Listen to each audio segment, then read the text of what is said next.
السلام علیکم۔ مونسون ہواؤں کی نئی انٹری، پنجاب اور خیبر پختونخوا میں بادل برس پڑے۔ آج سے پیر تک ملک کے بیشتر علاقوں میں طوفانی بارشوں کی پیشن گوئی۔ کیا آپ حالات حاضرہ سے آگاہی حاصل کرنا چاہتے ہیں؟ خبر کے پیچھے چھپے اصل حقائق جاننا چاہتے ہیں تو ابھی سبسکرائب کیجئے جلمل پاکستان کو اور ساتھ ہی گھنٹی کے نشان پر کلک کر دیں۔ آپ کو بتاتے چلیں کہ کراچی میں سورج اور بادلوں میں آنکھ مچولی جاری، شہر قائد کے مختلف علاقوں میں بوندا باندی۔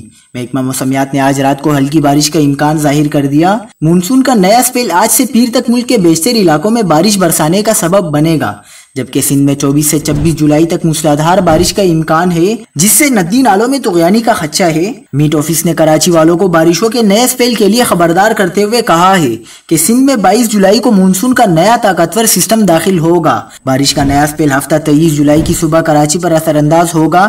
نئے سسٹم کے تحت کراچی میں موسلادھار بارش ہو سکتی ہے۔ بارش کا نیا اسپیل 26 جولائی تک بارشیں برسائے گا۔ 20 سے 26 جولائی کے دوران خیبر پختونخوا اور پنجاب میں طوفانی بارشیں ہوں گی، جس سے سیلاب آنے کا بھی خطرہ ہے۔